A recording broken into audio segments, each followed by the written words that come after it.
we're back, and we have a guest on DeFi Happy Hour that I've been trying to get on for a long time. I think DMs in Twitter blew up at least 54 times over the last year. Ryan Cantering Clark, dude, welcome. It's an absolute pleasure to have you here. Thank you for joining us, idiots. And yeah, we appreciate you being here. I know your time is valuable, and yeah, welcome. Oh, thank you guys. I apologize for it taking so long. I honestly, I don't know. I'm kind of flaky when it comes to like podcasts and anything like this. But it's good to be here. All the better for getting us on exclusive interview. Yeah. This is very special. This is a special moment because I knew you guys are cool. I knew you're cool and casual. So yeah, man. I remember when I asked you come on, and you were like, "No, dude, I'm like busy. You know, it's summer. I've got things to do." And like, fuck, we're dealing with this machine. You know, like, kind of had this idea about you. You know, like you formulate an idea about someone online, and it's like he's actually like he really is this way. You know, like, okay, we'll wait. Ryan, take your time. We'll see you in the fall, and you were true to your words. So yeah. You know what? It's like the last year of my life has been. I mean, it's like no surprise. Like I have a child coming on the way. Moved into a new house, and I don't know. I'm like It's just been so hectic that I finally learned the importance of no. You know, not to be a jerk to people, but one of my problems in the past was like, I just try to overextend myself for everything. And it means, committing to things that maybe I couldn't really fit. So the power of no is really important because, I have like a personal life, obviously, I have a wife and now I have a kid on the way, and I can't imagine like how my life's going to change from that. And being a full-time trader on its own is, it could be exhausting sometimes. I should say this market can be exhausting. I mean, legacy markets don't have half the excitement that crypto does, but yeah, it's good to be here though. Yeah, I need to learn that superpower, Ryan. Any tips? I just have a habit of just saying yes to everything, trying to overextend, and then you spread yourself too thin across all borders, and you end up getting way less done if you just said no. Look, and people don't take it as bad as you think they're going to receive it as well. Of course, yeah. A lot of people are actually pretty understanding. We're all people, and sometimes it just gets exhausting. Like for example, like spend a good amount of time on Twitter. That's kind of like, you're constantly getting inundated with stimulus that normally you weren't going to be prepared to deal with, or people previous times weren't dealing with. Like having access to that much information, constantly being, constantly absorbing things going on that are well outside of your immediate circle. Your brain has a lot to process, and I'm getting old, so. How much weight do you assign to narrative and sentiment through Twitter when you kind of make the decision on a trade? I mean, it's a dangerous thing to do. It's obviously it's really nuanced. I don't like to assign too much weight unless it's really extreme, right? There's really extreme changes in sentiment because it's really easy to. You've seen it before. Like people are kind of make a brief observation about their timeline, who they're following, and then someone else posts like, I'm seeing the exact opposite. So you got to remember, like, your view through the world or your view on Twitter is based on who you're following. So there's a few times when it's kind of unanimous or ubiquitous across the board what the sentiment is. Those times are few and far between. I think it's better for all the other times, like for me to, as far as sentiment goes, sentiment is more often than not a reflection of positioning. Like if someone's really piss poor angry at the market, do you think they're long or they're short, right? Most people are going to be flat. But if people are really confident about the market, what do you think their positioning is? I'd rather honestly just get a really good idea of what the actual positioning is by focusing on things that are more market generated information, things like open interest, looking at tools like Delta and CVD, and looking at the futures curve, and looking at, skews in the options market, for just a more general sense of how people are actually positioned, regardless of what they're saying. And when the two match up, those are some of the best opportunities, obviously. So was there a clear, like, I'd love to kind of dig into just how you kind of got to this point in, I suppose in your life and trying to your trading career as well. Was there kind of an obvious segue from a past life, in a traditional quote unquote world where you were trading, or was this kind of self-taught and you stumbled upon crypto first? And I just love to hear that a little bit around that. No, I mean, this is not my first market. I jumped around a lot in traditional markets. I'm kind of an old guy by now, but I started off, I thought I wanted to go into investment banking. I had a few jobs early on at a brokerage, at a prop shop, bounced around to a family office, worked for a bank, quit that really quickly. I bartended whenever I was trading at the same time. Like, I was doing so many different things. I honestly, I was one of those kids younger who, and it's funny because like people on Twitter, there's like a group of people that have this completely wild perception of me. Like, I grew up with money. I grew up in the Hamptons because I live in New York. Like, my dad was a maintenance guy, like didn't grow up with money at all. Always dreamed of, owning my own thing or being my own boss. Like, who isn't, right?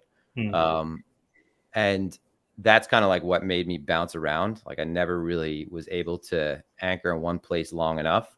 But I started trading single names, trading stocks, eventually moved on to, I managed other people's money for a little bit. So I incorporated it as a small fund. That was stupid. And then between trading, it was really dumb. Not like it went poorly, but it was, I think in my head, the idea of doing that seemed kind of glorious. And you're a completely different person in the market when you're using someone else's money. So I got away from that. But I went from trading single name stocks, more of a momentum guy, still shorter time frames, to equity index futures, traded crude oil. And then around 2016, kind of became privy to crypto and full-time started trading crypto in 2017. And I was introduced, like, I remember, when Bitcoin first came out and when it was first created, and I just thought it was honestly just money for drug dealers. Like, that was like that was the first thing in my head, and had no interest in it back then. I really couldn't see what a lot of like the diehards see and what I see now more, as far as like Bitcoin and crypto as a whole, especially DeFi as of the last week. Yeah, it was an easy transition because what I saw in the space in like towards the end of 2017 and beginning of 2018, a lot of the things that we're trading, they reminded me of like single name penny stocks, just the chart patterns, for example. And crypto is a very technically traded, crypto trades very technically. So it was a very easy transition. And I was able to, I traded on my own before crypto, but it was, I wasn't absolutely killing it, right? So coming to crypto, trading a market that was a little bit more technical, and easier to trade, to be honest. I always make like the comparison between being like the easier poker table, allowed me to just really clean up and really sharpen. And like at the end of the day, say what you want, but being in markets it's kind of like being in a casino, and you want to find, if you're in a casino, like you're a dickhead if you go to the slot machine and spend all your money there versus trying to find out maybe where you have an edge. And obviously casino is not the perfect comparison, but amongst all the other things inside of the casino, the crypto market is definitely the easiest market to trade, right? It's the easiest game to play. So, yeah, I think the casino analogy is near enough spot on. To be honest, if you go looking at the fruit machines with the kind of shitcoin market, obviously there's little bit more insider stuff goes on in the depths of the shitcoin world. But yeah, as you say, as you move up through the ranks and trying to define where the edge is on the easier tables, so to speak, so where would you kind of, if you were to kind of do a high level of where you kind of find that you particularly find that edge in the market? Like for me, like just to give you an example, for me personally, it's latching onto narratives early and trying to find projects that are effectively undiscovered. But I can kind of glean from following you for however many years it is now that yours is a completely different stance on it, and a little bit more kind of quantitative than the kind of narrative driven stuff. So it'd just be nice to hear kind of how you define your edge in those markets, with whether that's more, as you're saying, as more technical driven, and kind of where you kind of hone your skills. So as far as just edge goes in general, like quantitative, I wouldn't describe myself as very quantitative. Like having an understanding of your statistics, that's important. Having an understanding of certain areas or setups, so to speak, and how they perform over time, what has a higher probability of occurring favorably. That's kind of what I think is kind of basic requirements for any trader. But I don't want any listener to think I'm like a quantitative trader by any means. But most of my edge is, so one, my approach to the market is I'm an order flow trader first and foremost. Mm-hmm. But that's, that could be pretty broad, right? Am I trading intraday, looking at, delta, looking at things like the footprint, looking at tape, or am I looking at, the positioning that's accumulated over time? It's still considered order flow. I mean, most common assessment or interpretation of order flow, or rather what people think immediately, is like the tape, right? The flow of orders coming into the market. And order flow is very nuanced. I think that there are definitely setups, like order flow related setups, that I could define as I have as an edge.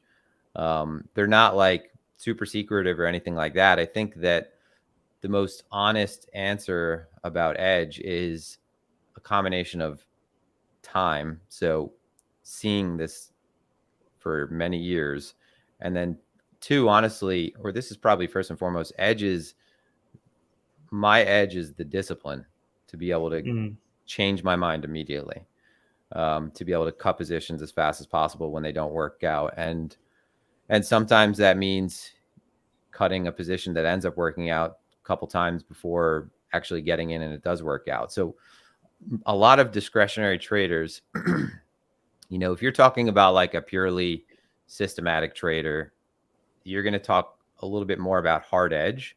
But I think for a lot of discretionary traders, your edge is actually your decision making, right? Are you able to, let go of that loss? There's a great book that I just read, actually, and it was so a buddy of mine is Chris Sidial, who's he's a vol fund manager in the traditional space, and we went to dinner the other night, and he recommended a book by a guy named Tom Hugard, and I think it's called See, I read it last week. I forgot the title of it. It's called The Best Loser Wins. And he talks about how, exactly what I'm talking about right now. The person who can accept a loss and move on and, cut those early is ultimately the person that's, as a discretionary trader, that's going to have more of an edge over the person that has an inability to accept that they are going to be wrong in the market many times over. Mm-hmm. If you look at my breakdown of my trading statistics, I'm wrong a lot. I'm wrong on average. It might fluctuate. Like I might have really good months where my hit rate is like 75, 80% plus, but it's not that over a longer period of time. It's like 55 to 65%, which implies like The other side of that is that I'm losing 35% of the time, 45% of the time.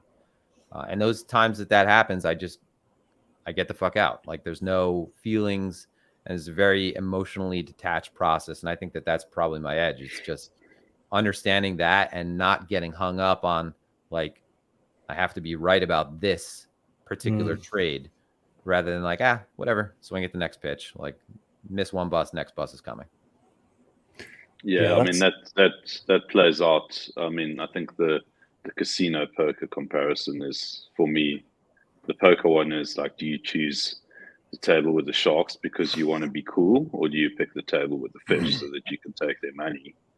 And then in terms of the analogy around, do you tilt or don't you? In poker, if you take a loss to heart, you're going to tilt and then you're going to make bad decisions. And I think trading, almost accelerates that because you revenge trade and you do all that stupid stuff. And I think the guys who are able to step back and accept that it's part of the process and not get sucked in are the ones that do well.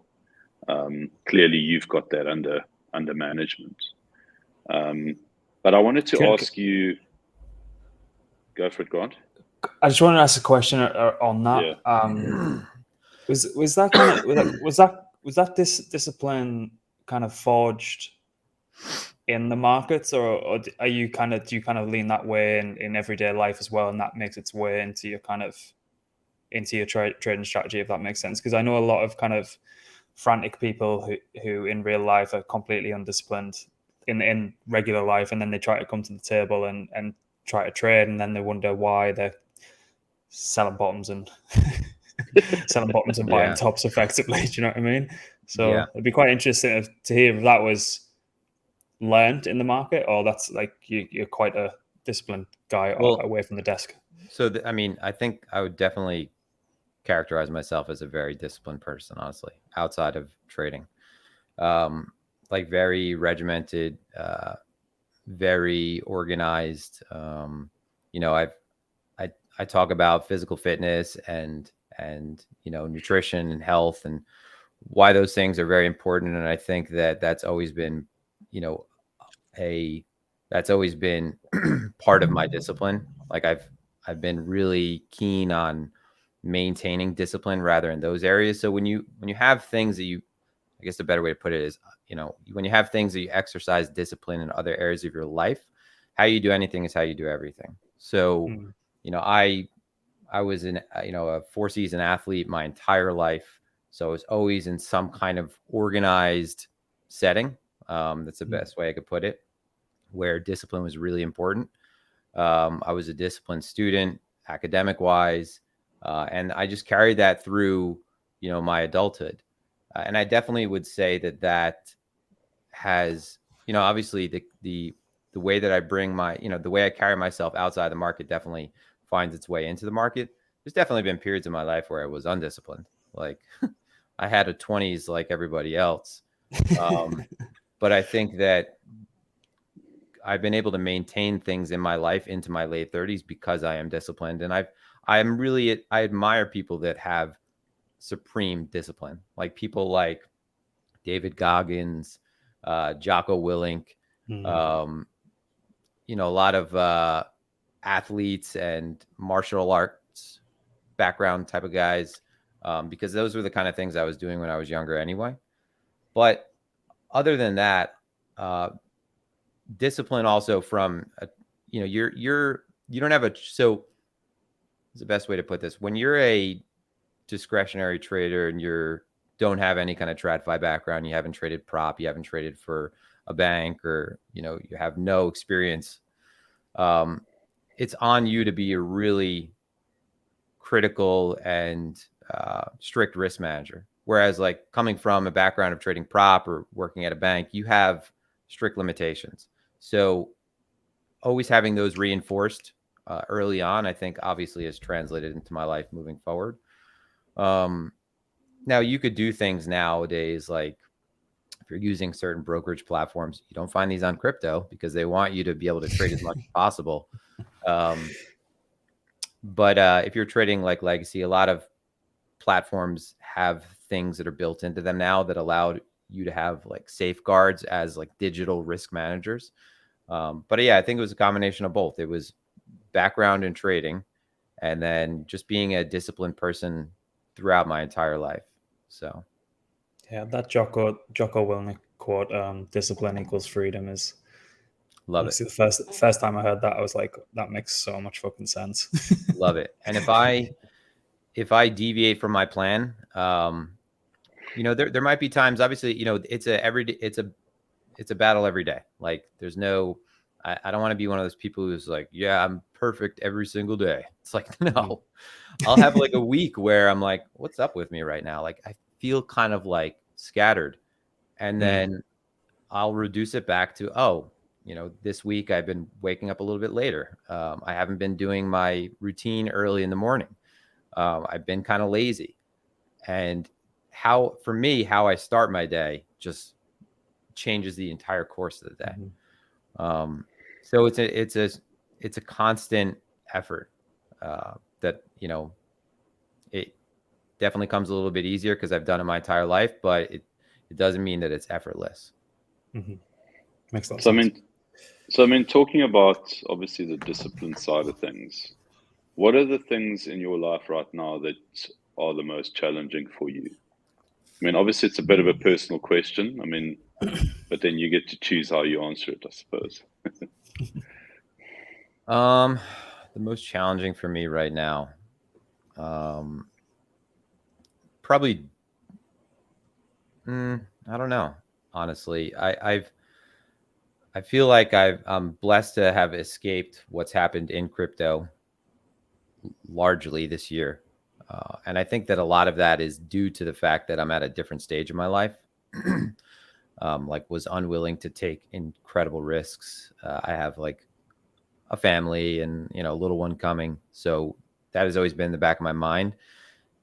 Right now, I think it's like dealing with that excitement, honestly. And staying very focused in my trading. But at the same time, while I say that, I think I also need it too. Like need kind of a reprieve or a break from the market, because I feel, like a year ago, 2 years ago, probably a year ago, I was saying things like, God, I can't wait for a bear market. Like I can't wait to not focus on the market. And that hasn't worked out at all, right? Like as if, when we stopped, I like stopped logging on Twitter and stopped focusing on the market. But repeat the question, because I feel like I missed. What do you find is the most challenging aspects or aspect in your life at the moment, besides obviously trying to figure out, like how am I going to be a good dad? Because that's another topic of discussion. But I mean, just in terms of, what's happening in your life at the moment, the milestones that you've obviously crossed, and now where you are in your life, your trading, are there like any real like things that you're grappling with, or do you feel like I'm in a good place right now, and it's just a question of like reinforcing the foundation that I have and then just moving forward? Or is it like, shit, I really need to like focus on this aspect in my life and I need to come to grips with whatever the case might be? So no, I have no complaints at all right now. If anything, what I'm thinking of is, and this is kind of a problem, is like, what's next?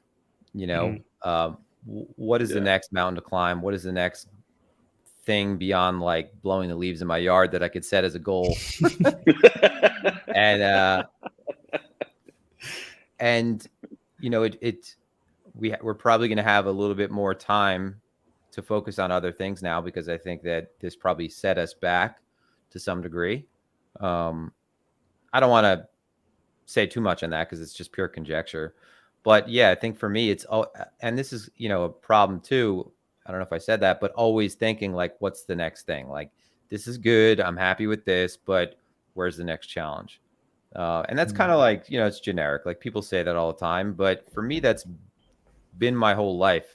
And it's maybe it's not necessarily a good thing to always need some kind of new form of stimulation. And it doesn't necessarily mean like leave trading and do something else. But, I'm 37 years old now. I have a little one coming on the way. I feel like that what's next thing is going to be, it's going to be filled. Or once that child comes out, I'm not going to be necessarily as concerned with it. And I'll just be enjoying what I've worked for my entire life, this next stage. So you never really know till you get there. Like, I'm very content where I am right now as far as my trading. Obviously there's mistakes that I make like everybody else, but yeah, everything's good so far. So onward and upward. Good. Long may it continue, sir.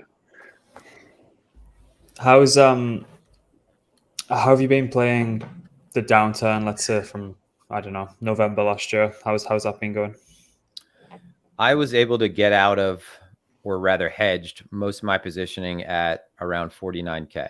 So I wasn't able to sell the top. Like, with my longer term positioning, I try to be as systematic as possible. So it's pretty basic stuff. It is reduced down to some more common moving averages and market structure. So I'm not going to sell the Pico top. I'm not going to buy the Pico bottom.